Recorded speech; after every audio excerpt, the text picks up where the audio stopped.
हामीसँग स्प्लाइसिङको लागि चाहिने टुल्सहरू यहाँ छ, जसमध्ये यसलाई चाहिँ हामीले डायमन्ड के भन्छ, डायमन्ड कटर के भन्छ, डायमन्ड स्प्लाइसर पनि भन्छ होइन। यसलाई high precision cutting tool, fibre cleaver पनि भन्छ। यहाँ जस्तो कि यहाँ लेखिएको छ fibre cleaver, fibre diamond क्लिभर।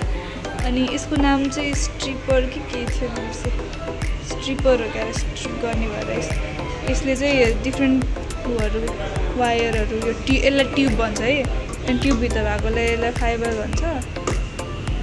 Fibre पनि भित्र अझै सानो फाइबर हुन्छ, त्यो निकाल्ने 3वटा स्टेप हुन्छ यहाँ दाँतहरू। यो सबसे ठुलो ट्युब निकाल्नको लागि यो सानोवाला चाहिँ फाइबरको त्यो कलरहरू निकाल्नको लागि, अनि त्योभन्दा भित्रको निकाल्नको लागि चाहिँ त्यो सानोवाला चाहिन्छ है।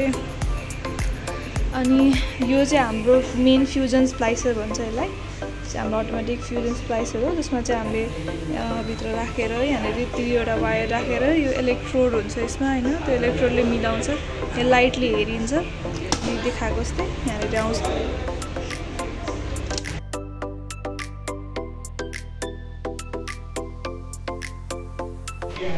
यहाँबाट लाइट आइरह है, यो लाइटमा यो चाहिँ ट्याक्क प्रिसाइज हुनुपर्छ, देखिरहेको छ नि, यो फाइबर अप्टिक भयो, यो चाहिँ ट्याक्क मिलेपछि अनि यहाँ फ्युज हुन्छ, अनि 2टा फाइबर अप्टिक वायरलाई चाहिँ फ्युज गर्ने काम गरिन्छ। त्यहीमा मिलाउन खोजिरहेको छु, मिलिरहेको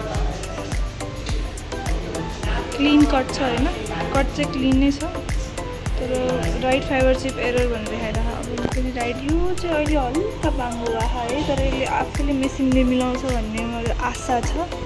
2 लाख पर्ने मेसिनको त फुगाएर थियो हल्का फोर पसेछ,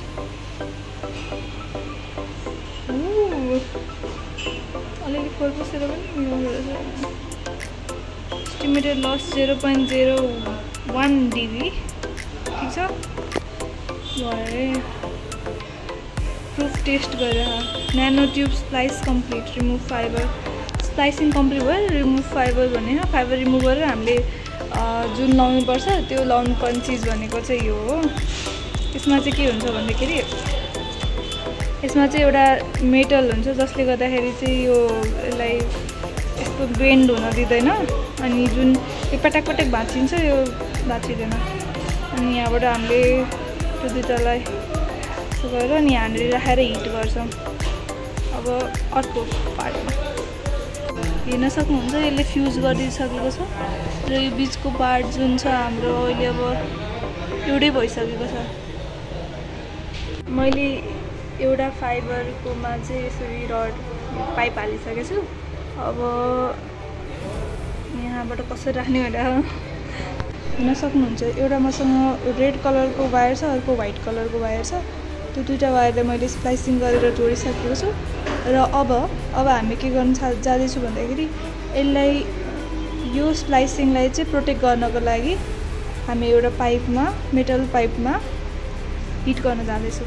हिट गर्नको लागि मलाई त्यहाँसम्म राख्नुपर्छ, त्यसै अर्को पार्टमा आउँछ। जस्तो कि तपाईँ हेर्न सक्नुहुन्छ मैले आफ्नो स्प्लाइसिङ गरेको वाला वायरलाई राखिसकेको छु।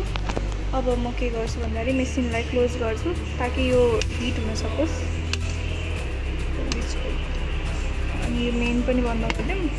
अब यहाँनिर के हुन्छ भन्दाखेरि प्रिफ्युजन चेक गर्दाखेरि मिलेर छ नि यो वायर भनेर हेरिरहेछ। अब हेरिसकेपछि यो यहाँनिर यो इन्डिकेट गर्दाखेरि हिट दिइरहेछ, त्यो प्लास्टिकमा हिट भइरह, यहाँ हिट दिइरह यसले, यो इन्डिकेटर हो है। अब यो सकेपछि त्यो आफै अटो अफ हुन्छ, सायद एउटा आवाज आउँछ।